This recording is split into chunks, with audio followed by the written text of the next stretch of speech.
Bah, Je lance l'enregistrement. Euh, donc, ouais, comme je le disais, là, le sommaire, donc contexte et enjeu, la conception, l'intro, l'activité, le débriefing et l'évaluation du dispositif et l'ouverture. Ça, c'était ce que j'ai présenté au niveau du jury en termes de support. Et donc, j'ai commencé par rappeler les ambitions et les enjeux au global de pourquoi on s'intéresse à la notion de serious game dans mon entreprise et moi en particulier. Et ensuite, j'ai travaillé sur ce pitch du projet avec 5 premières questions sur lesquelles commencer à se poser. Quelle est la cible? Quels sont les objectifs pédagogiques? Quel est l'univers du jeu? Quels vont être globalement le type d'interactivité qu'on va avoir dans le jeu? Et quelles sont les contraintes à prendre en compte dans la phase de conception ou dans la phase d'animation? Là, vous pouvez déjà distinguer les deux. Moi, j'avais déjà une contrainte qui était plutôt le fait de dire que la séquence, elle doit durer 1h15 maxi, parce qu'elle doit s'inscrire dans une formation d'une demi-journée. Et vous avez des contraintes qui sont plutôt liées euh, donc là, au fait que ce soit cohérent. Vous pouvez avoir d'autres contraintes qui peuvent être plus de l'ordre de la conception. Donc, est-ce que vous avez un budget? Est-ce que vous avez un temps alloué à ça?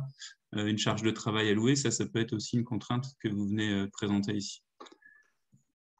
Et puis, un point qu'on oublie parfois de faire, mais qui est quand même important, c'est est-ce que vous avez fait un petit benchmarking aussi des serious games existants sur sur les mêmes thématiques ou le même périmètre d'objectifs pédagogiques que celui sur lequel vous partez?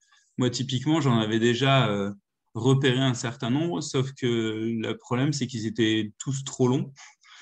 C'était plutôt des serious games qui duraient minimum 3 heures et la plupart sur plusieurs jours, là où moi, je voulais pouvoir créer ça sur un temps beaucoup plus court. Tout en atteignant les mêmes objectifs pédagogiques ou des objectifs pédagogiques similaires. Ouais, donc ça vaut le coup aussi de montrer que vous vous êtes intéressé un petit peu à ce qui existait. Et parce que voilà, on sait que la conception d'un serious game, ça prend du temps, donc ça vaut le coup quand même de regarder est-ce qu'il n'y a pas déjà des choses qui existent et que vous pourriez réutiliser avant de vous lancer vous-même dans la création. Après, j'ai présenté un peu la phase de conception. Donc là, c'est comment j'ai travaillé sur la création de ce jeu. Donc moi, j'étais vraiment dans une initialisation du projet depuis la page blanche, hein, donc dans une phase de serious game design. Et j'ai travaillé sur un serious game design document qui reprend vraiment étape par étape les différents éléments. Il est en train de s'ouvrir. Moi, ça a été vraiment mon support clé pendant toute une bonne partie de la création pour aller du pitch jusqu'à la suite. Voilà. Donc là, je rappelle, il y a beaucoup de choses que j'avais tapées d'abord dans ce document-là. Si vous voulez, je peux vous le partager si ça peut vous aider à avoir une trame de réflexion. Moi, ça m'a beaucoup aidé d'avoir ce template un petit peu. Voilà. Et parfois, j'ai travaillé aussi sur du scénario. Je vais y revenir aussi derrière. Mais des fois, vous n'êtes pas encore sûr de comment le faire, ça vaut le coup de présenter différents scénarios de ce que vous imaginez. Typiquement sur l'univers, moi j'étais un peu partagé entre rester dans un univers un peu entreprise, qui allait être plus proche de ce que vivent les participants, mais en même temps qui les emmène un peu moins dans une narration, dans un univers, la fameuse bulle magique là. Le cercle magique, pardon, là où voilà, on pouvait aussi imaginer les emmener dans un autre univers médiéval, pirate, peu importe, mais voilà, donc typiquement un genre de réflexion un peu que j'avais où j'avais travaillé sur différents scénarios. Ça m'intéresse parce que j'ai exactement la même problématique. Comme moi, c'est la gestion de projet et c'est pour des bac+4, bac+5 en alternance. Donc, c'est pareil. Je me demande est-ce qu'il vaut mieux que je les garde dans l'univers de l'entreprise ou est-ce qu'on part sur du Star Wars, du Seigneur des Anneaux ou autre qui leur parle, mais qui, du coup, fait moins sérieux par rapport à leur diplôme, quoi. Ouais. Je trouve que c'est une vraie problématique et la question, enfin, c'est là où il faut vraiment bien connaître ces personas pour savoir y répondre. Nous, on a quand même des dirigeants d'entreprise où déjà le fait de leur proposer une activité ludopédagogique, même en restant dans leur univers, ça peut déjà être quelque chose d'innovant et on leur demande de faire quelque chose qu'ils n'ont pas l'habitude de faire. Donc, je ne me voyais pas en plus rajouter un univers différent. Donc, tu Là es où, resté dans du par contre, sérieux alors. Enfin, t'es resté dans ouais, l'entreprise alors. Ouais, je suis d'accord. resté plutôt sur un domaine entreprise, mais en essayant de le décaler, justement. De Ok. partir sur une entreprise, mais une entreprise en 2040, de pouvoir quand même essayer d'apporter un peu de narration et voilà, d'immersion par rapport à ça, tout en restant dans un univers un peu plus proche de ce qu'ils connaissent. D'accord. Et où je pense qu'avec un public étudiant, je l'aurais davantage encore orienté et modifié en termes d'univers. Ouais, moi, je l'étudiant, mais je l'étudiant en formation continue, donc il revient, Ouais, il y en a qui c'est ont ça. 50 ans. Et puis j'ai aussi des formations en entreprise où voilà, c'est des professionnels quand même. Ouais, donc ce document-là, je vous le partagerai. Il y a plein de trucs intéressants à voir. Quelles ont été mes inspirations, d'autres jeux qui me plaisent et pourquoi je trouve que ça peut être intéressant par rapport à jeux que je suis en train de créer. Qu'est-ce qu'il vous faut comme matériel, comment vous introduisez le jeu, comment vous le mettez en place. Et puis après, il y a carrément le déroulement du jeu. Et j'avais fini par travailler sur une règle du jeu. Hein, finalement, c'est ça qui peut vous aider, mais à un moment, il faut se lancer. Donc, écrire quel est le but du jeu, comment ça se passe, un tour de jeu, etc. Ouais, après, vous allez peut-être, en fonction de ce que vous mettez en place, vous allez peut-être aussi avoir besoin d'équilibrer au fur et à mesure votre jeu. Là, typiquement, moi, j'avais des choix qui faisaient gagner plus ou moins de points. Bah, comment on équilibre un peu ça dans le temps? Parce qu'en général, la première version que vous le faites un peu de manière au doigt mouillé, on va dire. Et puis après, il y a peut-être des modèles mathématiques des fois à voir un peu pour équilibrer un peu tout ça, équilibrer les chances aussi, ce genre de choses. Assez vite, j'ai travaillé aussi le débriefing avant de rentrer dans les règles du jeu.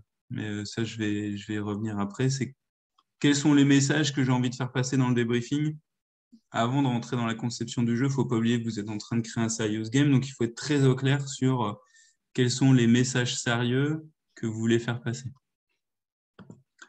Donc, je vous laisserai du coup ce Serious Game Design document en exemple et je vous laisserai vous en inspirer. Je passe un peu vite, vraiment. Là, ce que j'ai aussi partagé, c'est les finalités utilitaires du jeu que j'ai créé. Donc, vous avez, je pense, en tête le modèle GPS de Julien, avec plusieurs grandes finalités. Moi, j'étais sur ces 3 finalités: diffuser un message, dispenser un entraînement et collaborer et co-créer. Et en fait, derrière ces grandes finalités, j'ai été préciser un peu plus ce que je mettais derrière. Qu'est-ce que j'attendais en faire en termes d'expérience et d'intérêt de ce jeu. Donc là, typiquement, dans diffuser un message, les messages que je voulais faire passer, c'est que s'appuyer sur des données permet de décider juste et pas juste décider. Voilà. Donc, le type de message que je voulais faire passer. Pour prendre de bonnes décisions, il faut s'appuyer sur des bonnes données. Si vous avez des mauvaises datas qui ne sont pas qualitatives, vous avez aussi un risque de prendre des mauvaises décisions. La carte n'est pas le territoire. Là, c'est aussi le côté chacun a une vision du monde, une partie de l'information, et c'est souvent en partageant ensemble les informations qu'on arrive à prendre les meilleures décisions. Donc voilà, de pouvoir être un peu plus clair sur les finalités utilitaires. Et après, dans cette partie conception, donc j'avais partagé ce que j'avais imaginé en termes de sémiotique du gameplay. Hein, je vous avais présenté ça rapidement la dernière fois. Donc, quels sont les devoirs-faire, les pouvoirs-faire, les savoir-faire et les vouloir-faire qui vont être mobilisés dans l'expérience ludopédagogique, avec donc les objectifs, quelles sont les actions possibles, quelles sont les compétences qui vont être mobilisées par l'apprenant et quelles vont être les motivations qu'il va vouloir mobiliser ces compétences, qui peuvent être intrinsèques ou extrinsèques.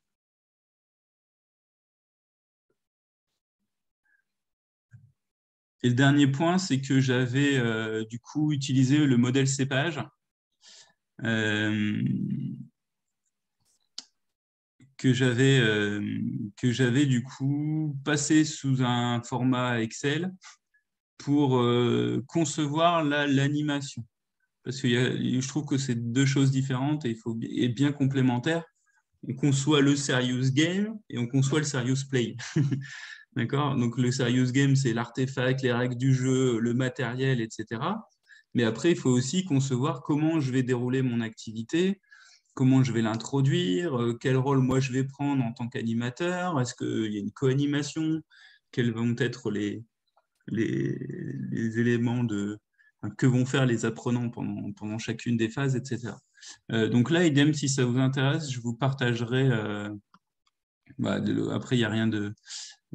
C'est donc le modèle cépage. Hein. Alors, c'est celui qui a été bonifié à partir de celui de Julian et de Pascal Chaumette, qui a été bonifié par l'université de Louvain.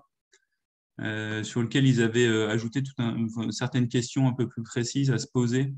Et ça, je trouve que c'est super en termes de grille de lecture. On aura l'occasion de revenir là-dessus hein, dans le prochain cours qu'on a le 16 mars. On va parler de l'animation, la posture d'animateur d'un serious play.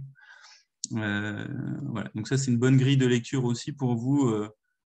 Voir le déroulé, imaginer le déroulé du jeu et du coup, ça vous aide à vous poser les bonnes questions et à vous dire, ah bah tiens, d'ailleurs, si j'imagine ça en termes d'étapes, ça veut dire qu'en termes de matériel à créer, il ne faut pas que j'oublie telle ou telle chose ou en termes de matériel nécessaire pour l'animation, etc. Donc ensuite, j'ai présenté comment j'ai introduit le jeu. Alors moi, j'aime bien commencer par les objectifs pédagogiques du Serious Game avant de rentrer vraiment dans la présentation du jeu en tant que tel.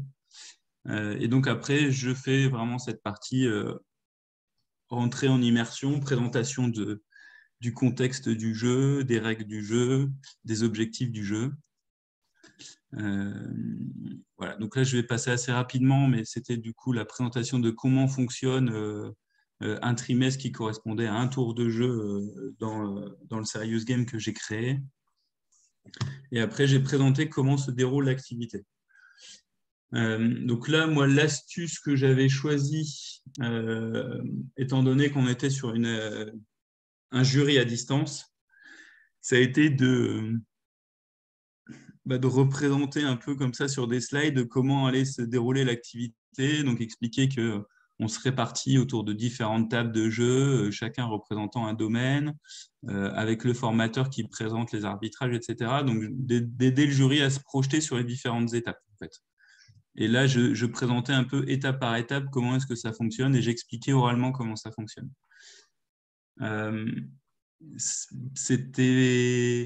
On va dire que c'était pas mal, mais j'ai eu quand même le retour à la fin que le jury aurait aimé tester le jeu. Donc ça, si vous avez la possibilité d'avoir un jeu que vous pouvez faire tester par le jury, ce serait mieux pour eux. Voilà. Donc ça, moi, je sais qu'il y a des camarades de promo qui ont eu l'occasion, eux, de travailler sur un jeu qui était accessible en format ou plus facilement transposable en format numérique. Moi, au moment où je l'ai présenté, mon jeu, je n'avais pas encore identifié le comment je pouvais le transposer. J'avais un certain nombre de contraintes. Il y a une bonne partie d'entre elles qui ont été levées depuis. Et donc aujourd'hui, je serais capable de le passer en format digital. Mais à l'époque, je n'avais pas encore identifié comment je pouvais le faire. Voilà. Et donc là, moi, j'ai présenté vraiment chaque étape en présentant des exemples de matériel de jeu, en présentant du coup un peu voilà, comment se déroule chacune des étapes du jeu.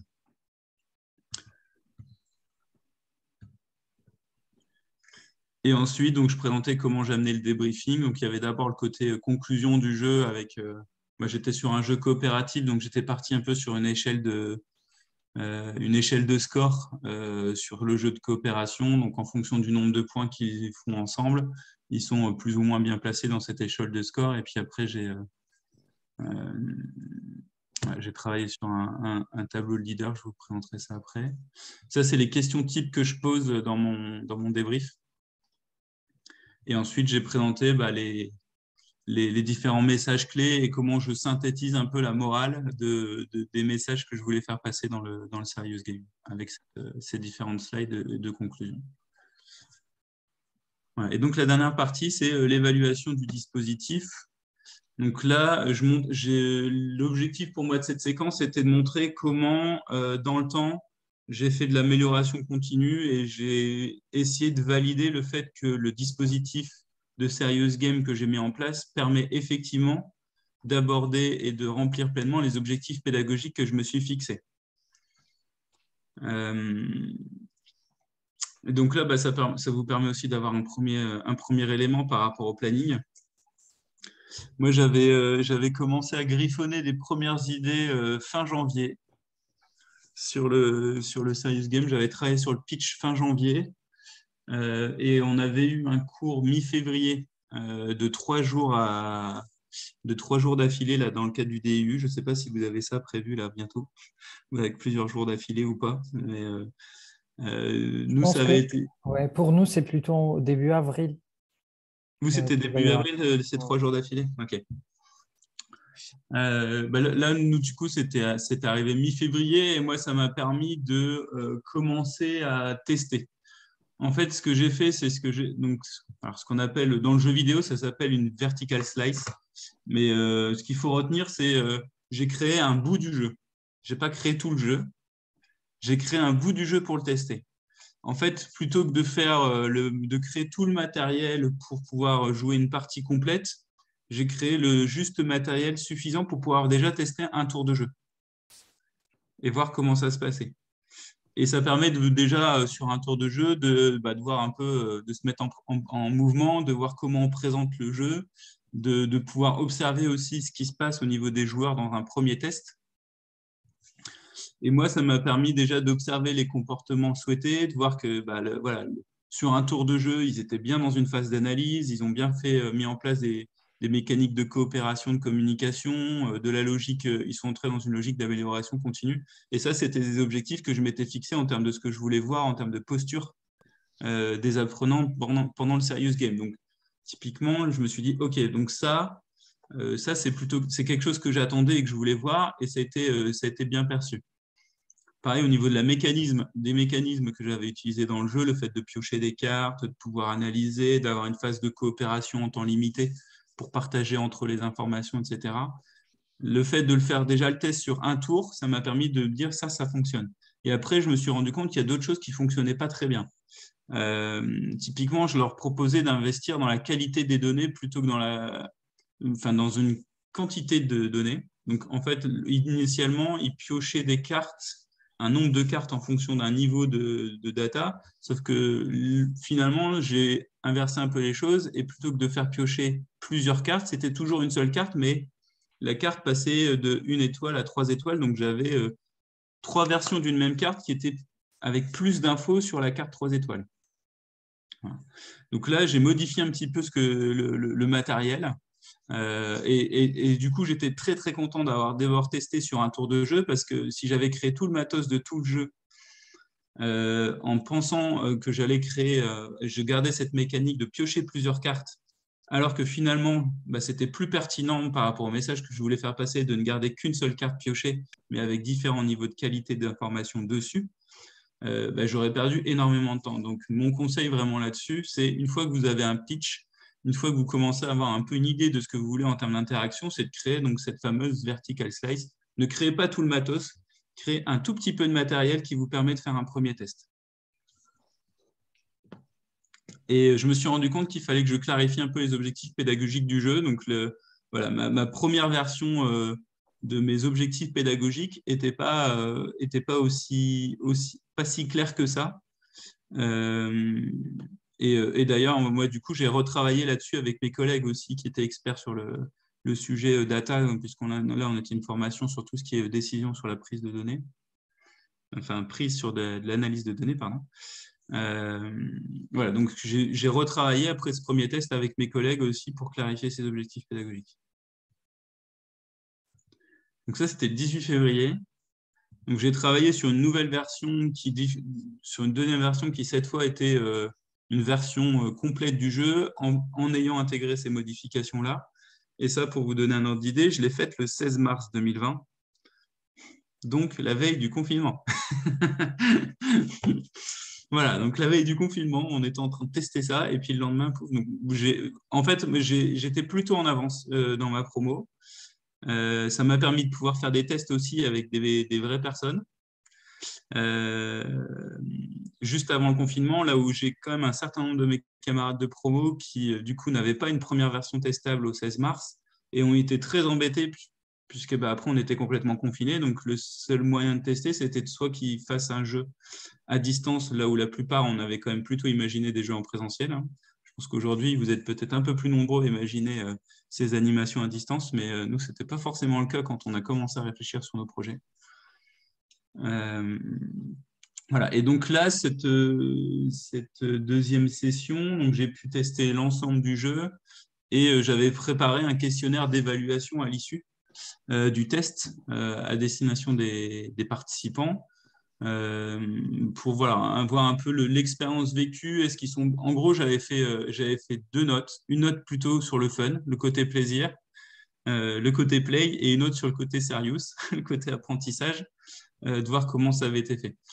Le gros défaut de ce deuxième test, c'est qu'on a manqué de temps. Moi, en fait, j'avais conçu le jeu sur 6 tours.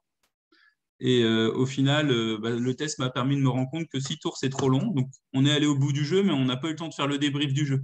Donc, j'ai eu des bonnes notes sur la partie plaisir, mais j'ai eu des notes assez moyennes sur l'apprentissage. En fait, il y a quelques personnes qui avaient fait leur propre morale, en fait, mais on n'a pas eu le temps de faire le débrief. Et c'est là où on voit aussi toute l'importance d'un débrief.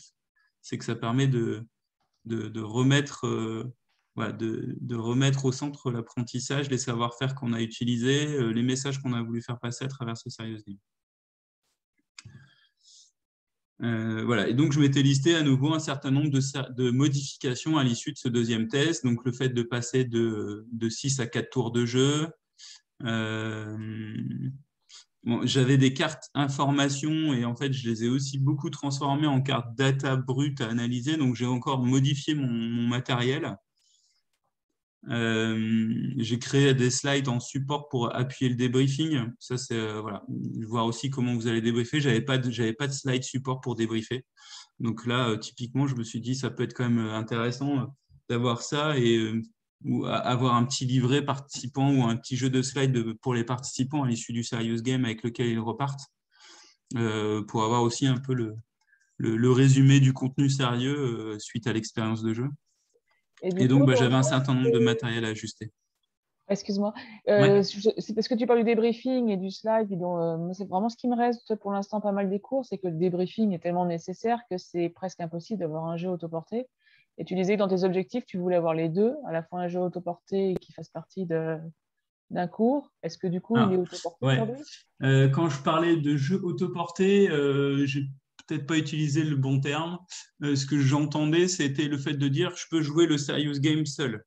Et il porte déjà une partie des objectifs pédagogiques. Mais Donc, tu es quand même là en animateur. Mais il y a bien un animateur, pardon. Ouais. Il y a bien un animateur. Ouais. Voilà, voilà, une erreur de ma part d'utiliser ce terme-là. Mais voilà, c'est plutôt le fait de dire je peux jouer le jeu seul, le Serious Game, et ça va durer entre 1h15 et 1h30. Tout comme je peux l'intégrer dans une formation qui, elle, dure une demi-journée. Ouais. Et à un moment où il y a de la cohérence entre une séquence précédente et une séquence suivante, voilà, sur laquelle on aborde d'autres objectifs pédagogiques. Voilà, c'était plutôt ça, moi, le challenge que j'avais. D'accord, ouais, c'est pas l'idée de vendre, on va dire, le jeu packagé tel quel. Cela dit, j'ai quelques camarades de promo, et notamment Suzon, qui sont plutôt partis sur ça. J'avais l'impression des cours qu'on avait jusque-là qu'en gros, c'était utopique de penser qu'un jeu pouvait être autoporté. Un serious game. Parce que le débrief a l'air tellement important, enfin l'animation et le débrief ont l'air tellement importants, le play. Ouais, en fait, un serious game, ça a l'air compliqué, quoi. Ouais, du coup, je rectifie. Ce qu'a créé Suzon, c'est pas un jeu autoporté non plus, mais elle est partie plutôt sur l'optique de créer un jeu qu'elle pouvait commercialiser à des personnes qui elles-mêmes allaient l'animer. Ouais, c'est ça. Il faut quand même qu'il y ait un service. Et du coup, là, il faut, enfin, le côté autoportant, c'est pas plus autoportant. Il y a toujours un animateur. Par contre, ça veut dire que celui qui vend son jeu, qui va jusqu'à la partie vente, doit être capable d'orienter, de fournir en fait aussi un guide d'animateur pour que la personne puisse le prendre en main et soit capable de l'animer.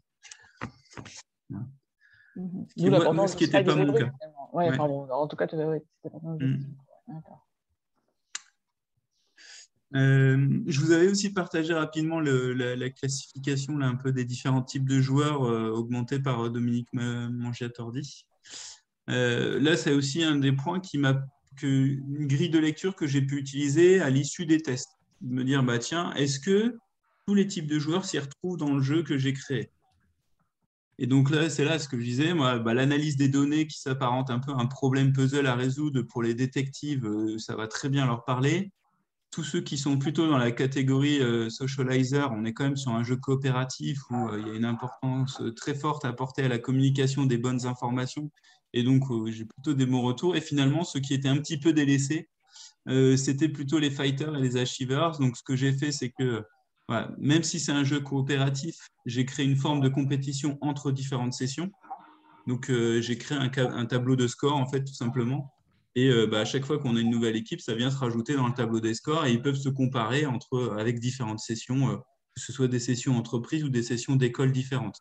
Ah bah tiens, on a fait mieux que telle ou telle école. Voilà. Donc, ça apporte un petit côté supplémentaire et pour le coup, la modification, elle est, enfin, ça m'a pris 1 minute hein, comme modification et ça me permet d'un peu mieux embarquer un type de public qui est le type de public un peu plus compétiteur.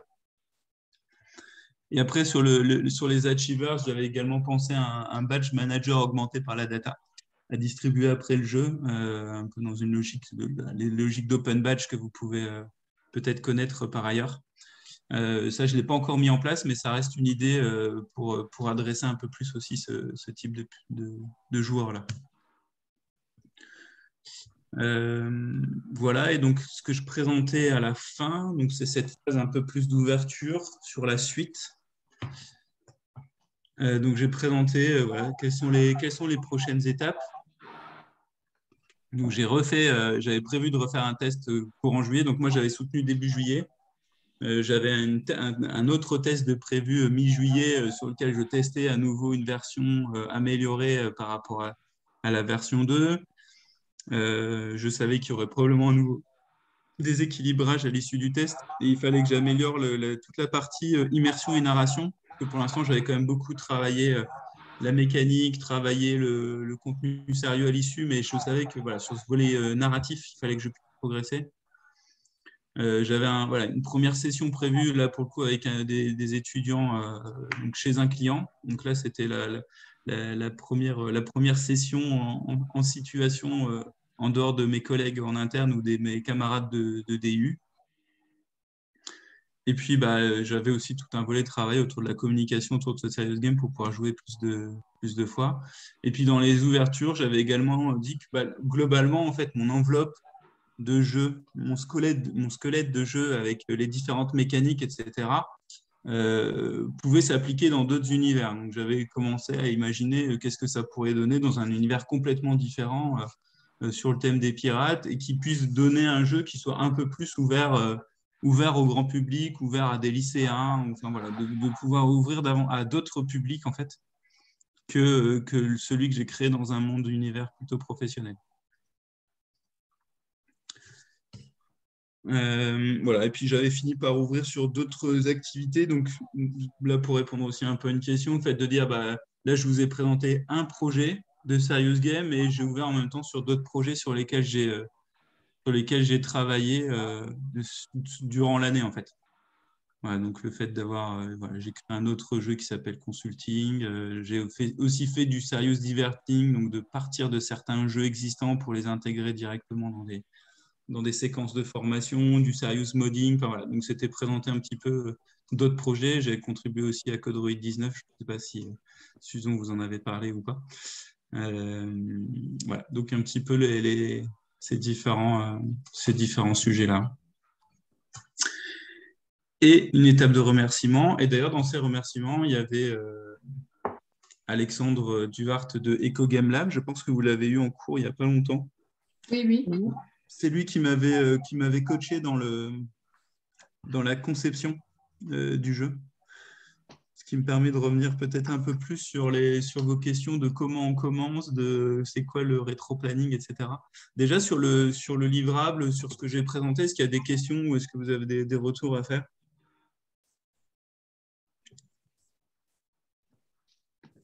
Ça va, c'est un peu plus clair pour vous sur ce qui peut être demandé en termes de présentation? Après, voilà, à nouveau, c'est moi ce que j'ai présenté. Je pense qu'on avait autant de présentations différentes que de, que de camarades dans la promo. Bon, après, je trouve globalement le sommaire, vous pouvez l'appliquer à peu près sur n'importe quel type de jeu. Donc voilà, je pense que ça peut donner un ordre d'idée aussi de ce que vous avez à montrer. Donc ça fait quoi, 30 minutes, hein, c'est ça? Ouais, c'est ça. C'est 30 minutes. Je trouve ça court parce que déjà, en n'ayant pas fait tester le jeu, Bah oui, j'étais à 30 minutes. c'est ce qui me semble. Il y a beaucoup d'informations en 30 minutes. Ouais, c'est ça. Donc, si tu les fais jouer, il reste plus tant de temps que ça, quoi. Oui. Après, voilà, je pense que c'est les faire rentrer dans une posture un peu différente. Il y a peut-être des choses qui se font plus naturellement quand on les fait jouer, notamment parce que ça leur paraît plus évident la partie des briefings sur les messages qui ressortent, s'ils ont testé une partie du jeu ou pas. Mais je trouve pas ça si facile que ça, parce qu'en général, un serious game, ça dure quand même au moins 30 minutes. C'est rare que ce soit moins que ça. Donc, faire tester une partie de votre jeu, mais c'est pas si simple. Mais si vous en avez l'occasion, essayez de garder ça en tête. Sachez que voilà, vous pouvez avoir une astuce comme celle que j'ai mise en place. J'ai des collègues qui ont fait des vidéos expli parties aussi, donc expliquer comment se déroule la partie de jeu, filmer en temps réel en fait une partie de jeu qui a été envoyée aussi en amont du jeu. Il y en a qui ont créé une vidéo d'introduction, d'explication des règles du jeu. Il y a pas mal de possibilités aussi là en supplément pour voilà, pouvoir quand même présenter quelque chose qui aide votre jury à se plonger dans votre jeu. Et mon conseil, c'est évidemment, si vous créez ce genre de choses, ne le faites pas que pour votre jury. Parce que le jury, en fait, on s'en fiche. Vous êtes surtout en train de travailler sur un projet pour vous, pour la boîte ou voilà, l'organisation dans laquelle. Voilà, donc le jury, c'est un plus, mais voilà, dites-vous, je vais créer une vidéo d'explication des règles du jeu et par la même occasion, je vais la transmettre à mon jury pour présenter un peu ce que j'ai fait. Voilà, c'est un peu un conseil global là-dessus. Voilà, moi, typiquement, je suis parti pas sur une vidéo, mais sur un déroulé slide par slide parce que je savais que j'étais pas encore assez sec pour arriver sur une vidéo de l'explication du jeu. Enfin, en gros, je savais que si je crée une vidéo, il fallait probablement un mois après que je la refasse parce qu'elle était obsolète. Je savais qu'il y avait encore des règles du jeu qui allaient bouger, etc. par rapport à mes différents tests.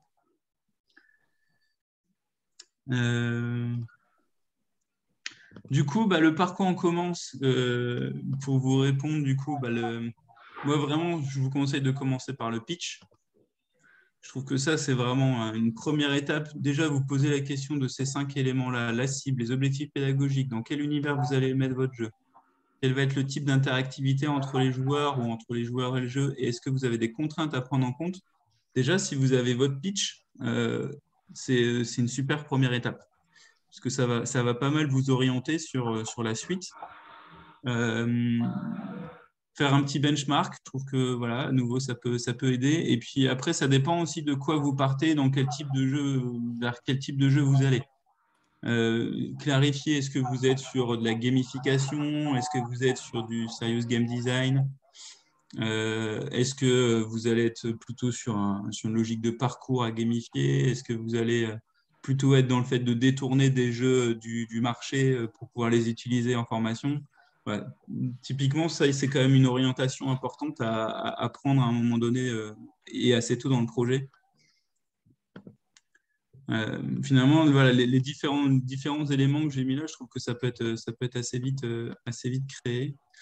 Si vous partez sur une création depuis la page blanche, dans ce cas-là, je vous inviterai à essayer de creuser sur ce Serious Game Design document à partir du template que je vous enverrai. Parce que voilà, ça va vous permettre de vous poser les bonnes questions. Je dirais globalement, il faut se lancer assez vite, il faut se lancer dans la fameuse idée de vertical slice, là, quelle va être votre optique, c'est j'ai besoin de tester très vite une idée. Il faut vraiment que vous partiez dans cette optique-là. Et donc, de quoi avez-vous besoin pour tester rapidement une première idée que vous avez en tête à partir du moment où vous avez écrit votre pitch? Donc, créer le juste matériel. Et quand je dis créer le juste matériel, ça peut être, pour l'instant, vous faites des cartes papier, stylo, vous écrivez à la mano dessus le matériel pour pouvoir tester. Vous n'avez pas besoin d'avoir un beau matériel pour votre premier test de jeu. Ça paraît... on a vu pas mal d'outils méthodologiques qui peuvent vous aider. Et en même temps, il ne faut pas oublier que c'est de la création. Et donc, c'est quand même très itératif. Vous allez créer une première version et puis vous allez vous rendre compte qu'il y a des trucs qui marchent et des trucs qui ne marchent pas. Vous allez créer une deuxième version et ainsi de suite. Donc, il faut vraiment prévoir votre rétro-planning aussi avec cette idée qu'il faut que vous puissiez régulièrement faire des tests. Si vous voulez pouvoir présenter un projet abouti lors de votre soutenance, je ne sais pas si c'est au mois de juillet, c'est ça? À peu près? Début juillet, normalement. Ouais, c'est ça. Fin juillet, début juillet. Bah, dites-vous que si vous voulez déjà présenter quelque chose d'un peu abouti, il faut au moins pouvoir l'avoir testé 2 fois, idéalement 3 fois avant. Donc, ça vous donne déjà un peu votre rétro-planning par rapport à ça. Dire, si je veux te présenter un jeu qui a été testé 2 ou 3 fois avant, c'est-à-dire que je le teste une fois en juin, je le teste une fois en mai. Et si je peux, je le teste déjà une première fois au mois d'avril pour vous laisser un peu de temps entre chaque test de bonification, de retravail de votre matériel, etc. Et donc, ça veut dire que voilà, vous avez dès maintenant jusqu'à avril pour vous dire en avril, je fais un premier test avec une partie de mon matériel pour faire, alors si c'est des tours de jeu, tout juste un tour, enfin en tout cas, vous n'avez pas besoin de créer tout le matériel pour votre premier test. Ça, c'est vraiment un point important.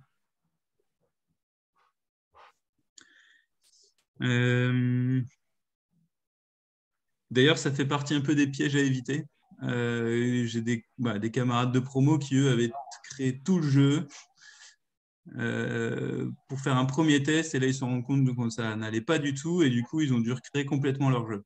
Et ils ont perdu énormément de temps avant ce premier test à créer toute une première version de leur jeu. Donc, vraiment, ça, dans les regrets, les pièges à éviter, je vous invite à essayer de réfléchir au juste minimum de matériel pour pouvoir tester rapidement. Alors après, ce n'est pas un piège à éviter, mais c'est plutôt un facteur clé de succès. Je vous invite à quand même assez vite essayer d'identifier par qui vous allez être accompagné et comment vous allez mobiliser ce coach auquel vous avez droit dans le cadre de votre création de projet. Moi, c'est vrai que j'avais quand même déjà plutôt bien des idées en tête de comment avancer. Voilà, si vous posez la question à Alexandre, il va vous dire que voilà, j'étais assez mature sur ce que je voulais faire. Et pour autant, le fait d'avoir mis en place les coachings avec lui, ça me permettait aussi de rythmer, en fait. Ça donnait du rythme. Donc, j'avais un coaching avec lui. Je pense que c'était tous les 15 jours ou 3 semaines sur les 2 mois qui précédaient la soutenance. Donc, ça m'a permis aussi de donner du rythme. À chaque fois, je préparais ma séance de coaching et donc, voilà, je savais ce qu'il fallait que je puisse apporter par rapport à la fois d'avant, de relister un peu les questions que je me posais, les points de doute que je pouvais avoir. Et puis, ça permet d'avoir un regard extérieur aussi qui est hyper intéressant, en dehors du fait de donner du rythme.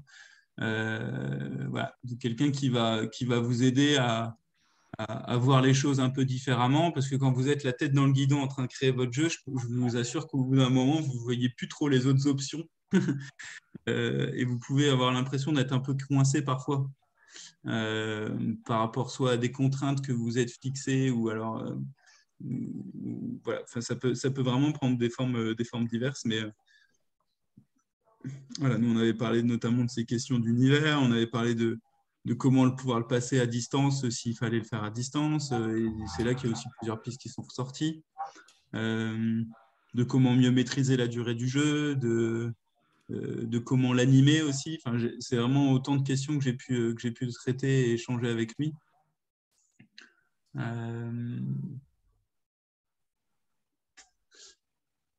Et mon dernier coaching, je l'ai utilisé pour faire une soutenance blanche. Voilà, ça vous permet de voir un peu aussi donc comment j'allais présenter mon projet de Serious Game au jury. Et ça m'a permis d'avoir ses retours aussi à lui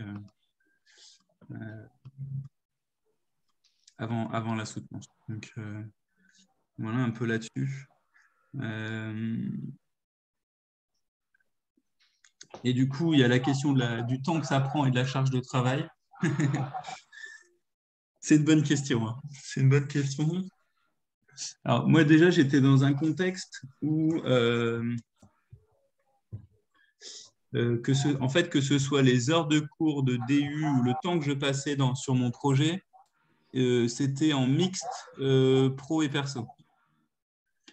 Donc, je m'étais mis d'accord dès le début de l'année, au moment où j'avais annoncé à mon entreprise que je voulais suivre ce DU, sur le fait de dire qu'il y avait à peu près 50% des heures de travail nécessaires au DU qui étaient sur temps de travail, pointées sur d'autres travail, et le reste que j'utilisais sur des RTT, des congés que je posais. Donc moi, ça m'a permis d'avoir pas mal de flexibilité là-dessus. Et du coup, j'avais une partie de mon temps de travail qui était dédiée à ça, puisqu'il y a une partie de la conception du jeu que je faisais aussi avec mes collègues, puisque j'avais des collègues experts du sujet de la data que je mobilisais aussi dans la création de ce Serious Game.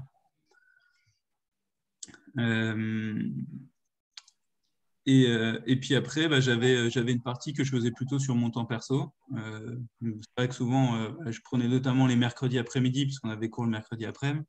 Voilà, les 2 premières heures, c'était pour suivre le cours, et les 2 heures suivantes, je bossais sur mon projet pour pouvoir avancer. C'est un jeu, voilà, après, quand vous êtes dedans, une fois que vous êtes dedans, voilà. Je vous avoue que voilà, j'ai bossé dessus le soir, j'ai bossé dessus dans le trajet en train pour Paris quand on avait encore du cours au CRI, notamment. Voilà.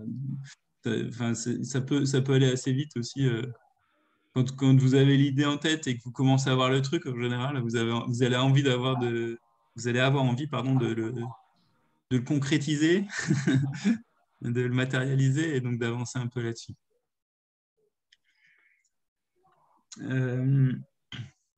Du coup, pour vous donner un ordre d'idée, je pense que j'ai sur le projet en tant que tel,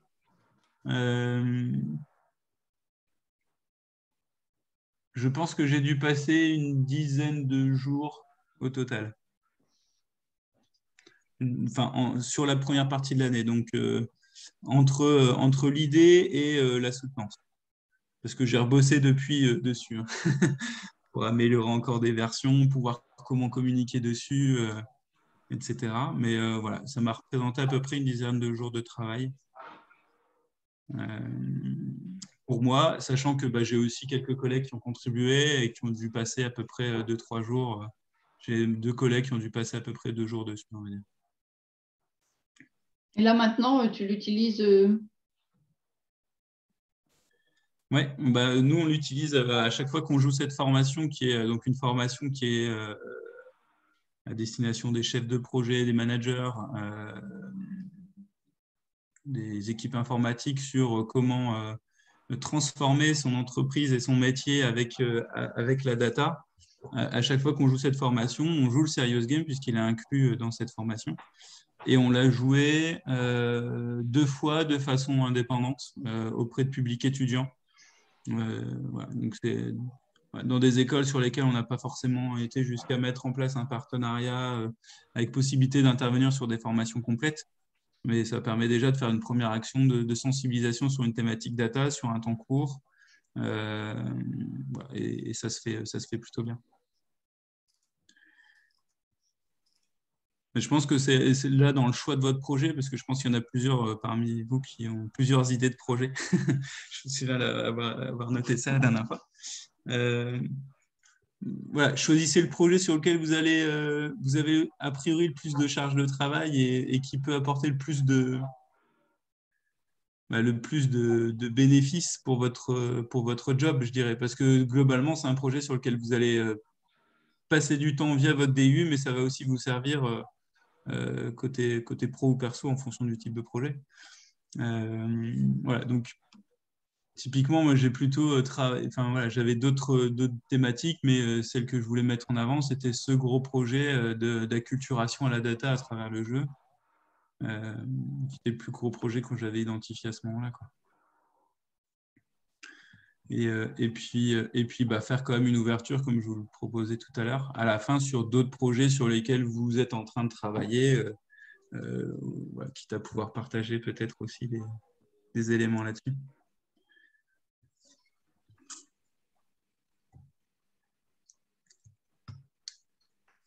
Voilà, de façon assez macro. Je crois que tu as utilisé Overcooked dans une formation sur l'optimisation des processus. C'est intéressant, ça. Oui, tout à fait. Tout à fait, ça Enfin, marche. tu fais jouer d'abord et après, tu leur fais faire le parallèle avec qui fait quoi et comment se Exactement. passer les choses. Et ça me permet d'introduire en fait après tout ce qui est autour du Lean, du Six Sigma, Mhm. où il y a quand même pas mal de bonnes pratiques qu'on retrouve dans le jeu en fait. Hein. Ouais.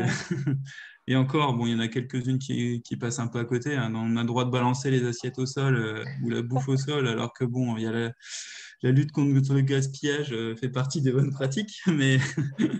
Mais voilà, après, c'est quand même assez intéressant. Je l'ai testé 2, 3 fois avec un public étudiant Mhm. et ça a bien tourné, notamment en termes de dynamique et de posture en fait dans Parce que laquelle du se coup, tu mettre. fais jouer combien de personnes? Parce que bon, le problème de tous ces jeux, que ce soit des jeux de plateau, des jeux vidéo d'ailleurs, c'est que tu peux pas faire jouer une promo, enfin, ni une classe de 24, ni une promo de 200, quoi. Euh, donc tu fais quoi? Tu en fais jouer Euh, quelques-uns et tu mets sur grand écran pour que les autres regardent en spectateur ou... alors, en fait, on le faisait en mode tournoi Ouais. C'est avec, fort. j'avais une promo de une fois une promo de 15 et une promo de 20. Donc j'avais de la chance, c'était des petites promos. Ouais. Euh, et du coup, effectivement, un seul écran, mais donc ils passaient chacun sur une partie. Une partie dure à peu près 2 minutes, 2, 3 minutes, donc ça va encore. Ouais, faire quelques recettes. Ouais. Et en fait, donc il y a une équipe qui passe, elle fait un premier score, elle laisse sa place à l'équipe 2, et dès que l'équipe a fini, ils réfléchissent 2 fois à comment ils peuvent améliorer leur score. Donc on nous invite à se mettre dans cette optique d'amélioration continue, d'essayer Ouais. de faire le meilleur score, et donc d'être l'équipe qui va être embauchée dans le restaurant. C'est un petit peu ça qu'on met en termes de scénario derrière. D'accord. Et du coup, ça tourne en fait. Donc, il y a une seule. Nous, on avait joué avec une seule console et un seul écran sur le grand écran de la classe. Et donc, en même temps, les gens sont en train de débriefer sur comment améliorer. Puis, ils peuvent jeter un œil aussi sur ce Mhm. que sont en train de faire les autres, d'analyser, faire un peu de. Ah, tiens, t'as vu, ils se sont organisés comme ça, c'est pas bête.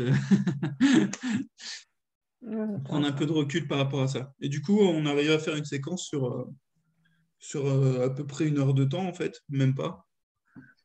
Avec une seule console. Donc, s'ils étaient plus nombreux, je pense qu'il faudrait passer en multi-écran, multi-console, mais en gardant le même dispositif de compète où ils passent. Après, c'est le nombre de parties qui va déterminer un peu la durée aussi du jeu. Là, on avait eu le temps de faire jusqu'à 3 parties, donc 2 phases de bonification entre-temps.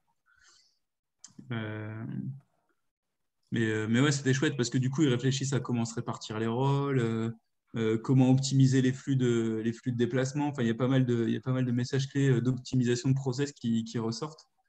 Ouais, même en termes de Euh, leadership, je pensais avoir, il y a ceux qui jouent et puis il y en a un qui ne joue pas, qui n'a pas la manette en main, mais qui dit aux autres quoi faire, oui, quoi. oui, oui. Donc le côté En fait, leadership. c'est des équipes auto-organisées. Donc, c'est eux qui se débrouillent sur comment, qui va jouer. Est-ce qu'il y en a un qui va plutôt jouer le rôle du manager? Et du coup, il y avait des joueurs non, Ouais, sans manette. sans manette, ouais, voilà, qui allaient Mhm. plutôt orienter et dire ah, faites gaffe, là, il y a une commande qui vient de tomber, on est en retard. Enfin, voilà, on pouvait avoir des rôles un peu différents qui tombaient. Donc, voilà là-dessus. Intéressant.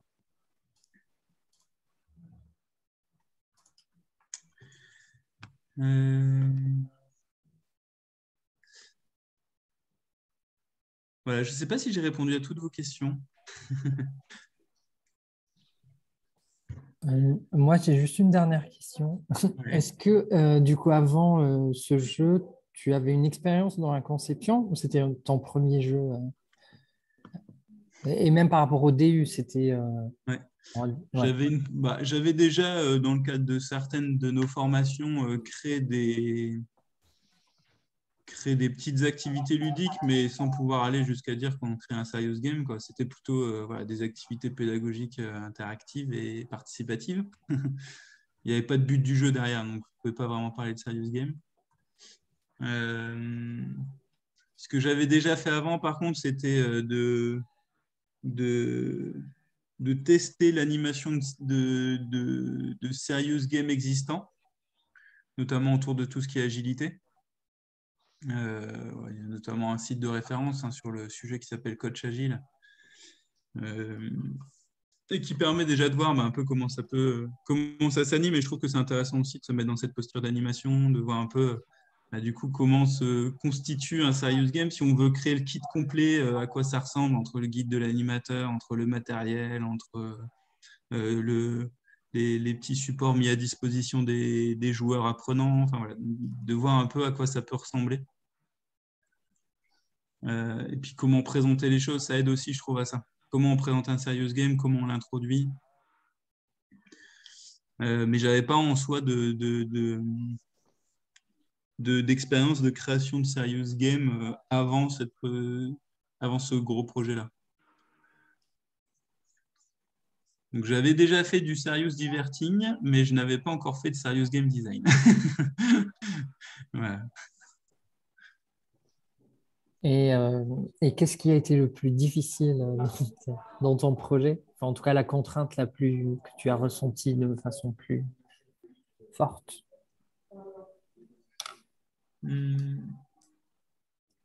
Aucune contrainte. Non, après, je pense que ça va être la même probablement pour un bon nombre d'entre vous. C'est effectivement le temps est consacré. Ouais, mais à nouveau, je trouve que j'étais dans une bonne disposition pour pouvoir aller jusqu'au bout parce que j'avais aussi un certain nombre de jours prévus dans le cadre de mon temps de travail pour ça. Si j'avais eu que mon temps perso, je pense que ça aurait été un peu compliqué, honnêtement, de pouvoir porter tout ça sur le temps perso. Surtout en étant jeune papa à l'époque, d'un petit bout qui dormait pas trop la nuit et ni le jour d'ailleurs. Voilà, donc ouais, j'étais content d'avoir la possibilité de prendre des demi-journées sur mon temps de travail par-ci par-là pour pouvoir vraiment me plonger dans la création du matériel parce que c'est ça qui prend un peu de temps à un moment donné. L'écriture des règles du jeu aussi, entrepasser j'ai une vague idée à j'écris les règles du jeu, ça aide beaucoup à structurer les choses aussi. À un moment donné, il faut se lancer là-dedans. Comment je vais écrire les jeux et une personne qui ne connaît pas le jeu doit être capable de lire les règles et de comprendre comment on joue. Ça va vraiment vous aider à poser les choses, à lister le matériel, à lister les objectifs du jeu, les buts du jeu, comment on gagne, c'est quoi les différentes phases de jeu. Enfin, voilà. Après, en fonction du type de jeu sur lequel vous êtes, ça va être plus ou moins... vous avez des jeux plus simples. Aujourd'hui, on a certains jeux qu'on voit sortir où les règles du jeu sont expliquées en 3 pictogrammes derrière, avec un petit texte en dessous. Et pour autant, le jeu est assez puissant. Ça dépend quand même pas mal de ce que vous voulez créer. Mais...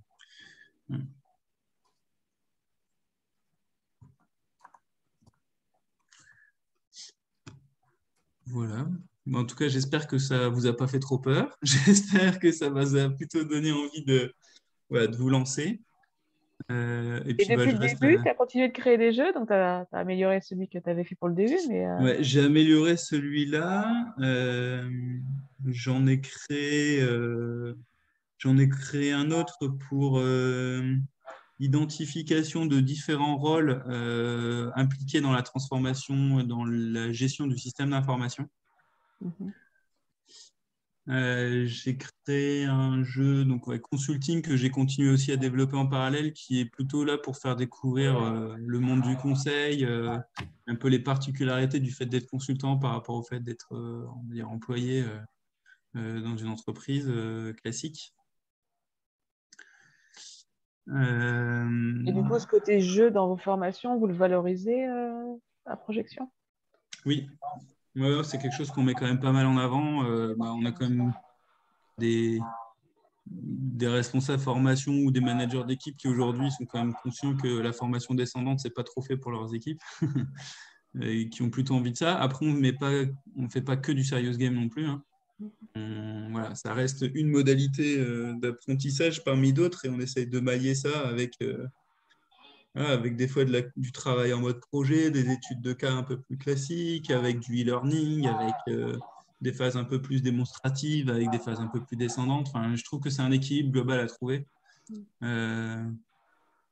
J'ai fait une erreur une fois d'avoir une formation qui enchaînait 3 serious games et au final, c'était assez déséquilibré. On a eu le retour d'apprenants à la fin qui avaient l'impression effectivement d'avoir passé une bonne journée, mais mais peut-être de manquer un petit peu d'apport théorique. Donc, on a été presque arrivé dans l'excès inverse. Et du coup, on a rééquilibré aussi par la suite. Mais c'est des retours intéressants. C'est des retours intéressants. Voilà, à utiliser à bon escient. Il y a des apprenants qui arrivent à transposer directement, mais il y en a, moi je le vois des fois dans le débriefing de mes jeunes, il y en a, ils ne voient pas, si tu mets pas les points sur les i, ils n'arrivent pas à transposer. Ouais, c'est clair que c'est pas forcément... c'est un vrai enjeu dans cette phase de débriefing et c'est pas si évident que ça d'aider à transposer entre l'expérience vécue dans le jeu et l'expérience au quotidien. Et j'ai envie de dire encore plus pour un public étudiant qui ne connaît pas forcément le quotidien auquel on les prépare. Non. Ça, c'est encore plus complexe. Autant avec un public pro, ils vont quand même globalement être un peu plus à l'aise là-dessus, sur le fait de bien voir entre ce qu'ils sont en train de vivre au quotidien et ça. Mais je trouve qu'avec le public étudiant, c'est encore autre chose. C'est encore autre chose. Après, on a des étudiants qui sont en alternance, qui ont déjà fait des stages, etc. Et heureusement, ça aide aussi. Mais... Ouais. C'est un vrai sujet. Bon, et ben, je vous souhaite un bon... Merci beaucoup. Merci beaucoup pour ce temps. Un bon échange avec Julien demain, une bonne mise en mouvement là-dessus. S'il y en a parmi vous qui cherchent un coach, voilà, pourquoi pas. En tout cas, je me tiens à votre dispo. Ou... Après, à nouveau, je vous invite à vous poser la question à qui peut être la bonne personne pour être mon coach en fonction du projet que vous menez. Je pense que Julien vous en reparlera demain aussi. Et vous pouvez aussi multiplier différents types de coachs. Voilà. Ayez ça aussi en tête. Parce que des fois, sur votre projet, vous allez avoir une problématique un peu plus, c'est pas juridique, liée à des droits d'auteur, au fait de déposer sur tel ou tel type de licence votre jeu. Et donc, ça vaut le coup d'avoir au moins une séance de coaching avec un expert du sujet. Pour d'autres, vous êtes sur de la gamification, sur de la création de serious game. Déjà, c'est pas tout à fait la même chose. Je pense que rien que si vous êtes sur l'un ou sur l'autre, moi, à votre place, je ne choisirais pas forcément les mêmes coachs là-dessus. Voilà. Puis après, ça peut être aussi parfois avoir un coach qui puisse avoir aussi un peu potentiellement une expertise du domaine, où là, même si ça, c'est pas forcément toujours évident. Souvent, l'expertise du domaine, c'est vous ou avec vos collègues que vous allez l'apporter. Ouais.